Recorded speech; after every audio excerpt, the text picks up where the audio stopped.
अल्हम्दुलिल्लाह नहमदुहु व नस्तईनुहु व नस्तगफिरुहु व नु'मिनु बिही व नतवक्कलु अलैहि व नऊज़ु बिल्लाहि मिन शुरूरि अनफुसिना व मिन सय्यिआति अमालिना मन यहदिहिल्लाहु फला मुदिल्ल लहु व मन युद्लिलहु फला हादिय लहु वनशहदु अल्ला इलाहा इल्लल्लाहु वहदहु ला शरीका लहु वनशहदु अन्ना मुहम्मदन अब्दुहु व रसूलुहु अम्मा बाद फ़ौज़ु बिल्लाहि मिनश शैतानिर रजीम बिस्मिल्लाहिर रहमानिर रहीम या अय्युहल्लज़ीना आमनुत्तक़ुल्लाह व कूनू मअस सादिक़ीन सदक़ल्लाहु मौलानल अज़ीम व बल्लगना रसूलुहुन नबियुल अमीनुल मतीनुल मकीनुल मुबीनुल करीम व नहनु अला ज़ालिका लमिनश शाहिदीन वश्शाकिरीन वल्हम्दुलिल्लाहि रब्बिल आलमीन।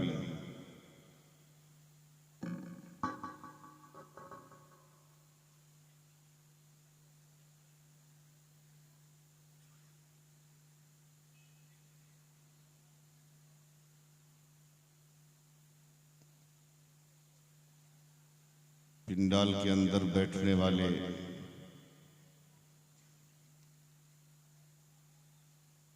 इस्लामी शहजादों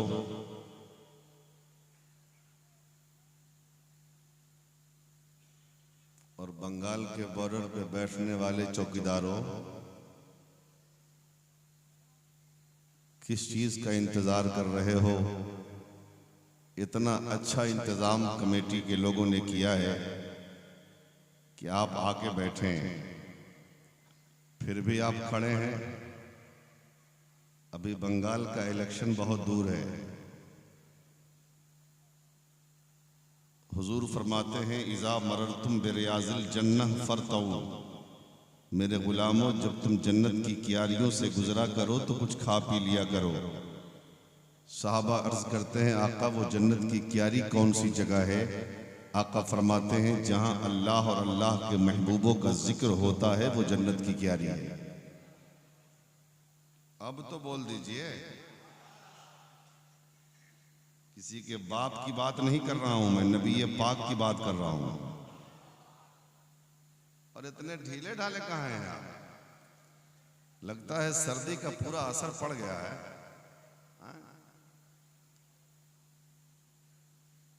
सैयदी आकाई व मौलाई हुजूर मसूद मिल्लत दामत बरकातुहुल आलिया की ज़ाते गिरामी आपके सामने मौजूद हैं। अब फिर भी आप इतने ढीले हैं, ये बड़ा ताज्जुब मुझे देख के हो रहा है। जरा जिंदगी लाइए, जरा ताजगी लाइए। जो खड़े हैं वो बैठ जाएं। बहुत सारी बातें आपके मतलब की करने वाला हूं मैं इंशाअल्लाह। आ जाएं, पलट के आ जाएं।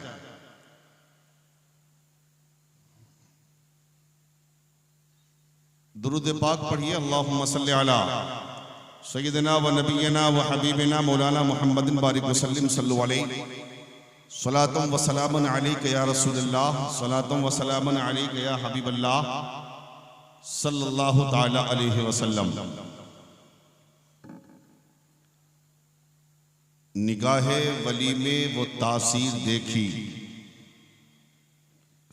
निगाहे वली में वो तासीर देखी, बदलती हजारों की तकदीर देखी। और निगाहे मर्द मोमिन से बदल जाती हैं तकदीरें, निगाहे मर्द मोमिन से बदल जाती हैं तकदीरें। जो हो ज़ौक़े यक़ी पैदा तो कट जाती हैं जंजीरें।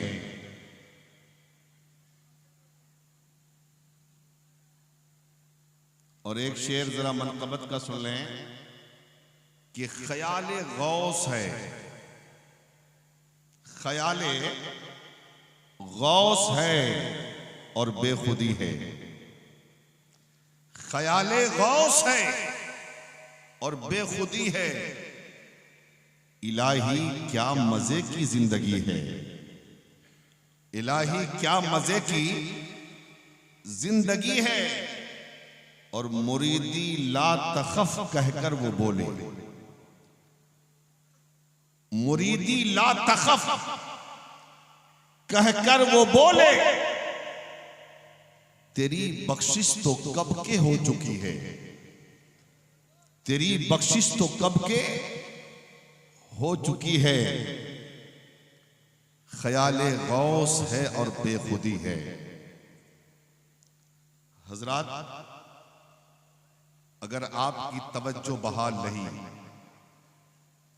तो इंशाअल्लाह जितनी देर भी गुफ्तगू होगी वो आपके काम की होगी। समझ रहे हैं? तो ये बताएं कि तकरीर सुनेंगे आप? जरा जोर से बोलें या रसूलल्लाह। जरा इमाम हुसैन के नाम पर बोलें या हुसैन। आवाज थोड़ी हल्की है, थोड़ी तेज कर लीजिए। चैनल वाले को तो अपने से मतलब है, दूसरे से मतलब क्या है? दूसरे बोलेंगे इनको फायदा होगा, ये खुद नहीं बोलते। समझ रहे हैं? स्टेज पे हमारी जमात के मुक़्तदर मुअक्कर उलमाए ज़वील एहतराम बैठे हैं। रात के 1 बजने वाले हैं।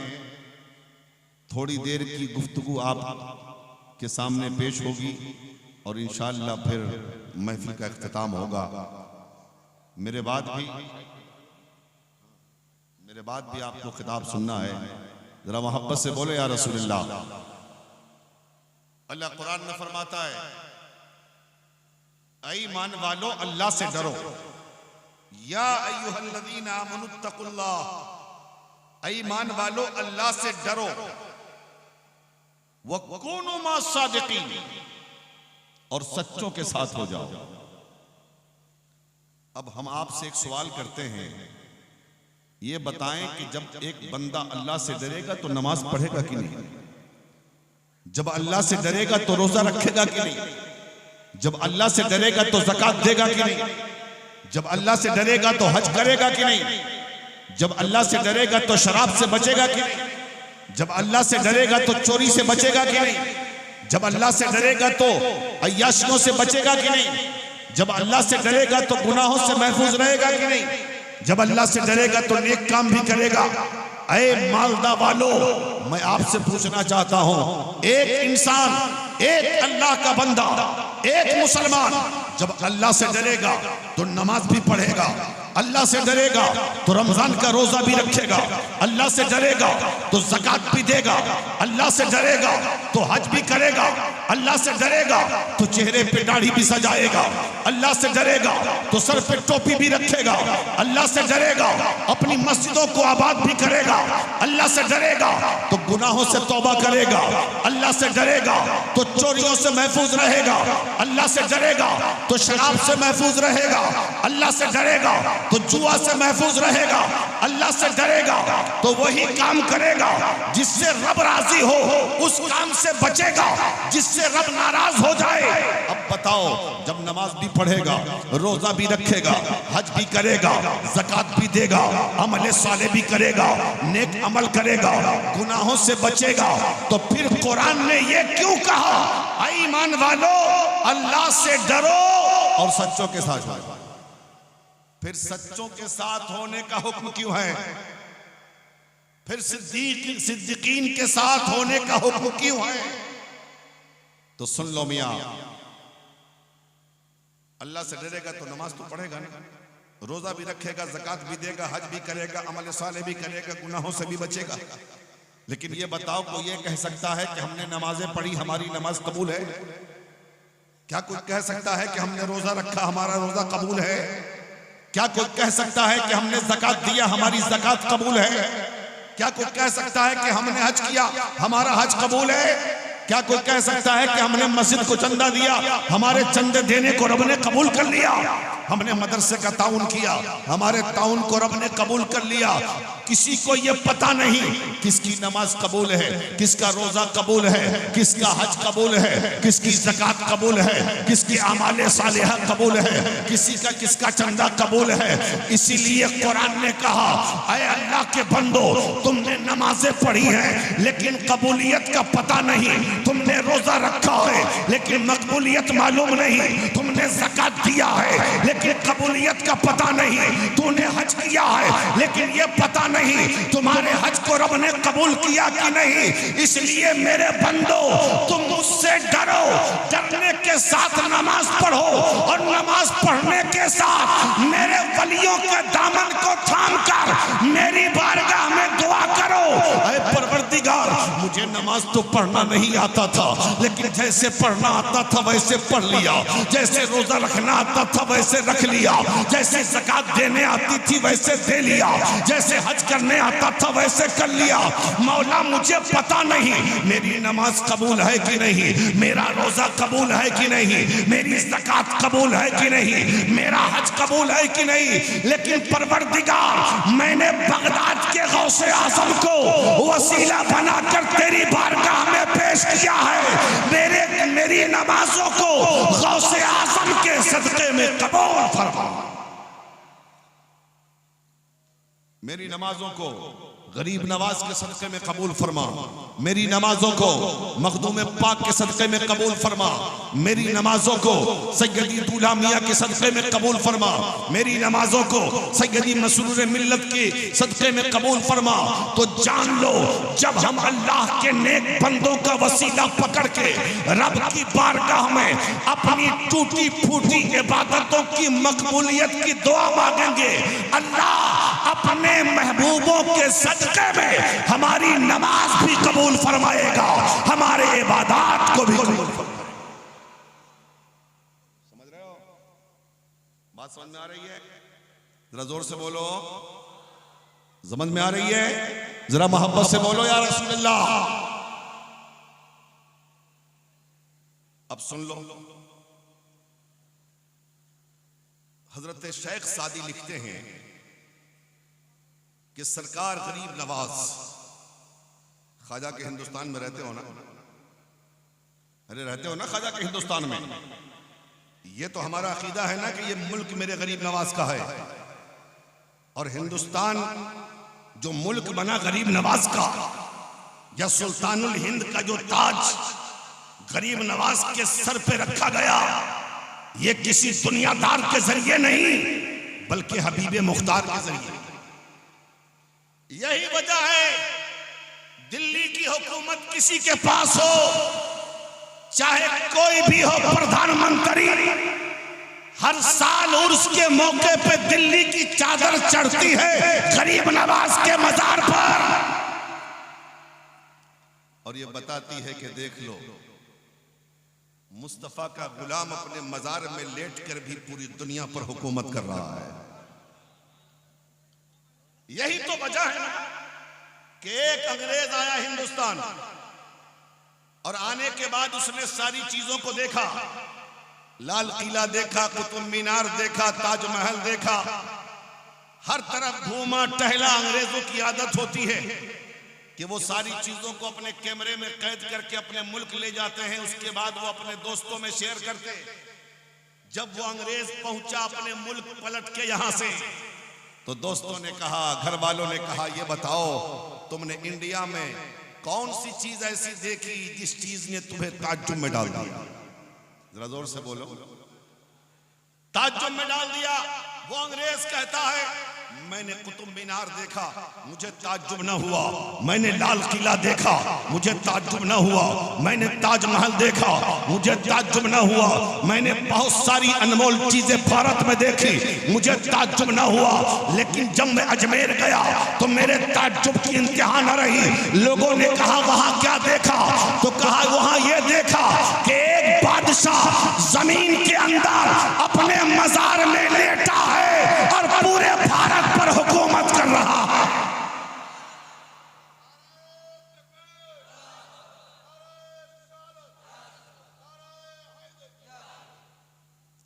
पूरे भारत पर हुकूमत आज तक मैंने ऐसा बादशाह नहीं देखा, रहता हो मजार में, हुकूमत कर रहा हो दुनिया वालों पर, रहता हो अपने मजार में, हुकूमत कर रहा हो लोगों के दिलों पर, रहता हो अपने मजार में, हुकूमत कर रहा हो पूरे समाज पर, रहता हो अपने मजार में, हुकूमत कर रहा हो पूरे मुल्क पर। वो तन्हा साथ मोइनुद्दीन चिश्ती अजमेरी की।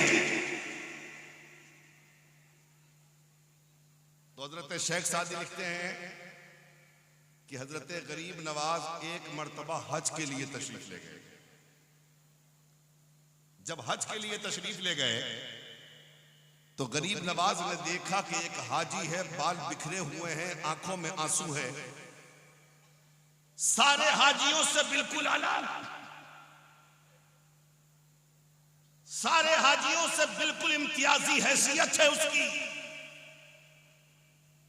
तवाफे काबा करते करते गरीब नवाज ने उन्हें देखा कि सारे हाजी तवाफ कर रहे हैं, लब्बैक अल्लाहुम्मा लब्बैक की सदा बुलंद कर रहे हैं, मौला मैं हाजिर हूं। उन्हीं हाजियों में ये भी हाजी है जो लब्बैक अल्लाहुम्मा लब्बैक की सदाएं बुलंद कर रहा है। लेकिन ताज्जुब ये हुआ कि ये जब लब्बैक अल्लाहुम्मा लब्बैक कहता है, मौला मैं हाजिर हूं, मौला मैं हाजिर हूं, मौला मैं हाजिर हूं, तो रब की आवाज आ रही है, ला लब्बैक बंदे तू हाजिर नहीं। तवाफे काबा करता रहा, लब्बैक कहता रहा, जवाब यही मिलता रहा। वहां से चला मैदान मिना पहुंचा, वही जवाब मिला, मुज़दलिफा पहुंचा, वही जवाब मिला, सफा मरवा की सही करता रहा, लब्बैक अल्लाहुम्मा लब्बैक कहता रहा, वही जवाब मिलता रहा। आखिर में मैदान अरफात में जाकर जब उसने रब की बारगाह में लब्बैक की सदा बुलंद की तो मैदान अरफात में भी यही जवाब मिला, लब्बैक अल्लाहुम्मा लब्बैक के बदले ला लब्बैक बंदे तू हाजिर नहीं। गरीब नवाज कहते हैं, मैंने उसके हाथ को पकड़ा और बाहर निकाला भीड़ से, और भीड़ से निकलने के बाद मैंने कहा, है हाजी तू कैसा हाजी है? तो वह हाजी कहता है, क्या हुआ? क्या हुआ ये कि मैं तवाफ़े काबा से लेके अब तक मुज़दलिफा, मिना, सफा, मरवा, अरफात तक तेरे पीछे पीछे देख रहा हूं कि तू जहां जहां अल्लाहु अल्लाह लब्बैक कहता है, रब की आवाज आती है, ला लब्बैक बंदे तू हाजिर नहीं। अरे जब रब ने तेरी हाजिरी को कबूल ही नहीं किया तो तू फिर आया क्यों, चला क्यों नहीं जाता? गरीब नवाज कहते हैं कि वो हाजी मुस्कुरा पड़ा और मुस्कुरा के कहता है, मोइनुद्दीन ये तो बताओ मुझे तुमने कब देख लिया? इस साल देखे हो कि पहले भी तुमने देखा? सरकार गरीब नवाज कहते हैं, नहीं नहीं मैंने इसी साल देखा है। कहा सुनो, तुम इस साल देख रहे हो और मैं 24 साल से लगातार हज के लिए आ रहा हूं। अरे अब तो बोल दो यार, मसाला दे कुछ क्या? अच्छी बातें सुना करो, अच्छी बातें सुना करो। सुल्तानुल हिंद का जिक्र कर रहा हूं, सुनो जरा जोर से बोलो या रसूल अल्लाह, और मोहब्बत से बोलो या रसूल अल्लाह। सरकार गरीब नवाज ने कहा इसी साल। वो हाजी कहता है, मैं इस साल नहीं आया, मैं डायरेक्ट 24 साल से लगातार हज के लिए आ रहा हूं और 24 साल से मैं लब्बैक अल्लाहुम्मा लब्बैक कहता हूं और 24 साल से जवाब आ रहा है, ला लब्बैक बंदे तू हाजिर नहीं। तो गरीब नवाज को और ताज्जुब हुआ। ताज्जुब के मारे गरीब नवाज ने कहा, फिर आता क्यों? तो वह हाजी कहता है, ऐ मोइनुद्दीन, क्या एक बंदे के लिए ये क्या कम है कि ला लब्बैक के जरिए ही रब मुझे याद तो कर रहा है, रब मुझे याद तो कर रहा है। इसलिए मोइनुद्दीन आप अपना काम करो, हमें अपना काम करने दो। सरकार गरीब नवाज मुराकबा में चले गए। मेरे परवरदिगार, ये माजरा क्या है, हिकमत क्या है, राज क्या है? एक बंदा 24 साल से आ रहा है और लब्बैक अल्लाहुम्मा लब्बैक की सदाएं बुलंद करता है, तू जवाब देता है, ला लब्बैक बंदे तू हाजिर नहीं। आवाज आई रब की, मोइनुद्दीन ये मेरे और मेरे बंदे का मामला है, ये मेरे और मेरे बंदे का मामला है, तुम भी इससे हट जाओ। गरीब नवाज अर्ज करते हैं मौला रात से पर्दा उठा दे, हकीकत बता दे। तो रब की आवाज आई, मोइनुद्दीन सुन, इस बंदे की हाजिरी मेरी बारगाह में मुझे इतनी अच्छी लगती है, अगर मैं कह दूं कि तेरी हाजिरी को मैंने कबूल कर लिया तो फिर ये घर चला जाएगा, और मेरी रहमत को ये गवारा नहीं कि ये चला जाए। और मोइनुद्दीन सुन, ये मेरा ऐसा बंदा है कि मैंने 24 साल में जितने हाजियों के हज को कबूल किया है, इसी के लब्बैक की वजह से कबूल किया है, इसी के लब्बैक की वजह से कबूल किया है। पता ये चला अल्लाह के जो महबूब होते हैं, अल्लाह के जो नेक बंदे होते हैं, जो सिद्दीकीन में होते हैं, जो सालिहीन में होते हैं, वो नजरे करम डाल देते हैं। अल्लाह उनकी वजह से कौम के बिगड़े मुकद्दर को सवार देता। और मालदा वालों बड़े खुशनसीब हो तुम, बड़े खुशनसीब हो कि तुम्हें पीर मिला है तो न आले रसूल मिला है। जो गौसे आजम की औलाद, जो अली के लाल हैं, जो गुलशन ज़हरा के फूल हैं, अपने बुजुर्गों की कदर कर लो। सिर्फ पीर से मोहब्बत का यह तरीका नहीं कि सिर्फ जलसों में आके हंगामा करो। पीर से सच्ची मोहब्बत का मामला यह होता है कि पीर के मिशन पे चला जाए, है कि नहीं? सही बोलो। पीर के मिशन पे चला जाए। पीर ने कहा बेटा नमाज पढ़, मस्जिद को आबाद करो, बेटा कुरान पढ़, अपनी नस्लों को कुरान पढ़ाओ, बेटा दीन पढ़, अपनी औलाद को मुस्तफा का दीन सिखाओ, बेटा बेहाइयों से दूर रह, अपने अंदर हया पैदा करो। यही तो सच्ची विरासत है पीर की, है ना? जरा जोर से बोलो। लेकिन सुनो, बुजुर्गों से सच्ची मोहब्बत कभी रायगा भी नहीं जाती। जो अल्लाह वालों से सच्चा प्यार करता है ना, जो अल्लाह वालों से सच्ची मोहब्बत करता है, अल्लाह ताला उस मोहब्बत का अजर उन्हें अता फरमाता है। लेकिन अफसोस ये है कि आज अल्लाह वालों की बारगाह में लोग दुनिया तलाश करने जाते हैं। एक अल्लाह वाले कह रहे थे कि सुनो, एक मौलाना साहब उनके पास बैठे हुए थे, देखा पूरी कतार लगी है लोगों की। कोई कहता है हजरत बेरोजगार हूँ दुआ कर दीजिए, कोई कहता है बेटा नहीं है बेटा के लिए दुआ कर दीजिए, कोई कहता है दुकान नहीं है दुकान के लिए दुआ कर दीजिए, कोई कहता है मकान नहीं है मकान के लिए दुआ कर दीजिए। वो बुजुर्ग कहते हैं बड़े ताज्जुब की बात है, 80 साल हो गए, 80 साल में ये लोग उससे दुनिया लेने आए हैं जो दुनिया को छोड़ चुका है, जो दुनिया को छोड़ चुका है। ये तमन्ना रह गई कि 80 साल में कोई ऐसा शख्स आता और कहता हजरत मेरा रब नाराज है, मुझे नुस्खा बता दीजिए ताकि अपने रब को राज़ी। कोई ऐसा नुस्खा लेने नहीं आया, दौलत का नुस्खा लेने आ गया, सरवत का नुस्खा लेने आ गया, माल का नुस्खा लेने आ गया, औलाद का नुस्खा लेने आ गया। इसलिए मुसलमानों, जब तुम बुजुर्गों की बारगाह में जाओ, चाहे अल्लाह का नेक बंदा अपने मजार में हो, चाहे मजार के ऊपर हो, जब जाओ तो दुनिया बाद में, अपनी आखिरत पहले से। अब बात आई है पीराने पीर की, रोशन ज़मीर की, आहा इमामुल औलिया की। सुना दे गौसे आजम की बातें, जरा जोर से बोलो ना यार, सुना दे गौसे आजम की बातें, जरा जोर से बोलोगे तब सुनाएंगे। बोलो मोहब्बत से या रसूल अल्लाह। मैंने कहा ना कि बुजुर्गों से मोहब्बत कभी रायगा नहीं जाती। और कलीमियों में तुम्हें मुबारकबाद पेश करता हूं कि तुम अपने पीर से सच्ची मोहब्बत करते हो, सच्चा प्यार करते हो। लेकिन अगर सच्ची मोहब्बत करते हो तो नमाजें भी पढ़ा करो, सच्ची मोहब्बत करते हो, रमजान आवे तो रोजा भी रखा करो। सच्ची मोहब्बत करते हो, अल्लाह ने माल दिया है तो ज़कात भी दिया करो।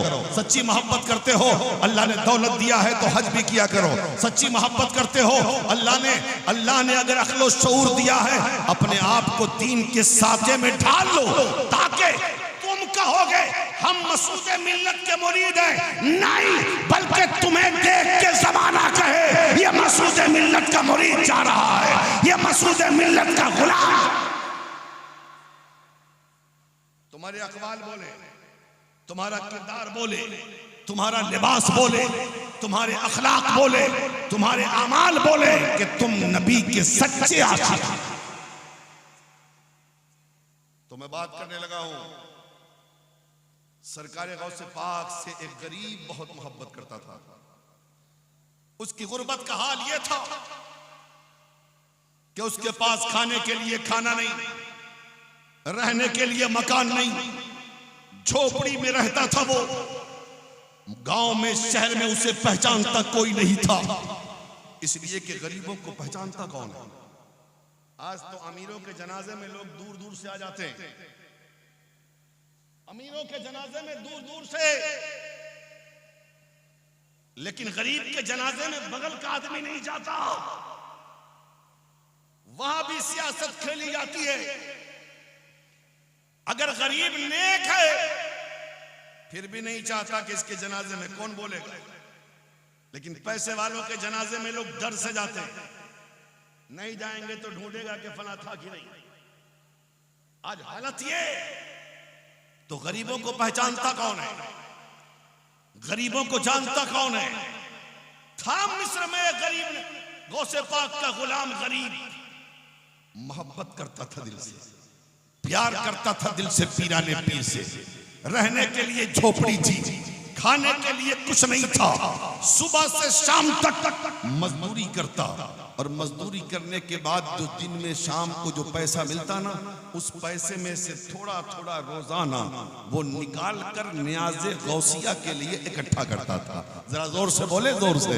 न्याज़े गौसिया के लिए इकट्ठा करता था, और जब महीना आता और 11 तारीख आती, हाँ 11वीं शरीफ की, उस दिन उस पैसे से वो चना लाता। क्या लाता? चना लाता, भुना हुआ चना। उस चने पे फातिहा करता गौसे आजम की, यानी 11वीं मनाता। और मनाने के बाद गौसे आजम के न्याज के उस चने को वो गली मोहल्ले के बच्चों में, बच्चियों में, छोटे छोटे लोगों में तकसीम करता। वो कहता ये बिरयानी तो नहीं है, लेकिन ये गौसे पाक के नाम का चना है। ये मिठाई तो नहीं है, लेकिन ये पीराने पीर दस्तगीर के नाम की न्याज पढ़ी गई है। इसको तबर्रुक समझ के खा लो, ये मेरे गौस की न्याज है। उसका तरीका चलता रहा। हर महीने की 11 तारीख को वो चने पर गौसे आजम के नाम की न्याज करवाता रहा और बच्चों में तकसीम करता रहा। लेकिन सुन लो मियां, नबी की आल किसी का कर्ज ज्यादा दिन तक नहीं रखती है। गौसे आजम की तवज्जो एक दिन पड़ गई, नसीबा बेदार हो गया, मुकद्दर चमक गया, और नतीजा ये निकला कि आहिस्ता आहिस्ता गुर्बत का खात्मा होने लगा, गरीबी जाने लगी, मोहताजी छटने लगी, परेशानियां खत्म होने लगी। कल तक जो गरीब था आहिस्ता आहिस्ता अमीरी आ गई, और इतना बड़ा अमीर बना, इतना बड़ा अमीर बना, इतने पैसे उसके पास हुए कि पूरे शहर में सबसे बड़ा अमीर बन गया। जोर से बोले, ये पीराने पीर की नजर है, ये पीराने पीर की नजर है, ये रोशन जमीर की नजर है। पैसे वाला हो गया।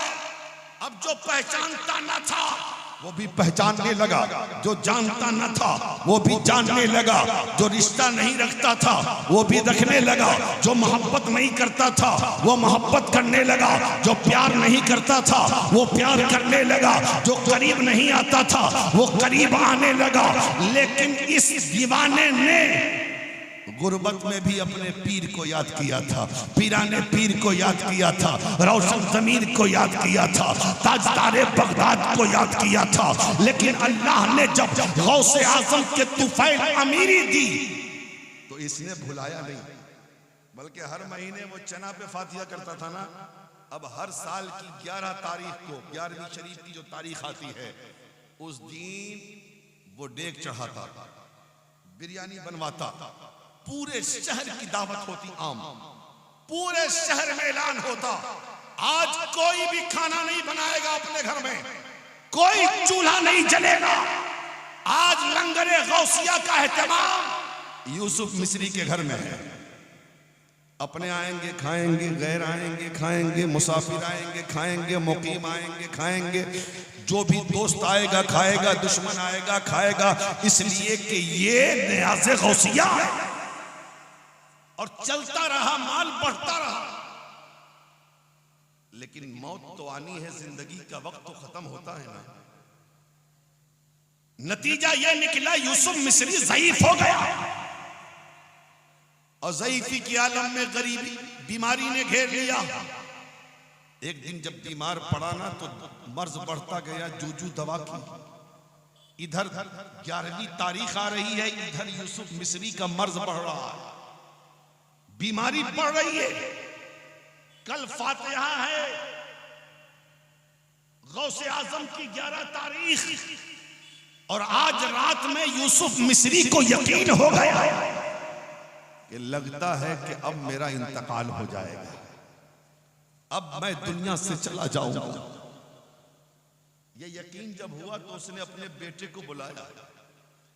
एक ही बेटा था उसका, उसने अपने बेटे को बुला के कहा मेरे नूरे नजर एक नसीहत याद रखना, एक वसीयत याद रखना कि कभी मेरे गौस के लंगर को बंद मत करना।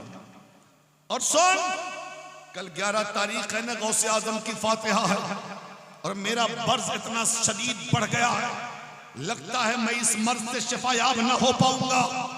ऐ मेरे बेटे, अगर मैं फातिहा से पहले दुनिया से चला जाऊं तो रोना मत, चिल्लाना मत, आंसू मत बहाना, बल्कि मेरी लाश को कहीं छुपा देना। और जब फातिहा हो जाए, सब लोग लंगर खा लें, तब आखिर में जाकर मेरे मौत की खबर लोगों को देना।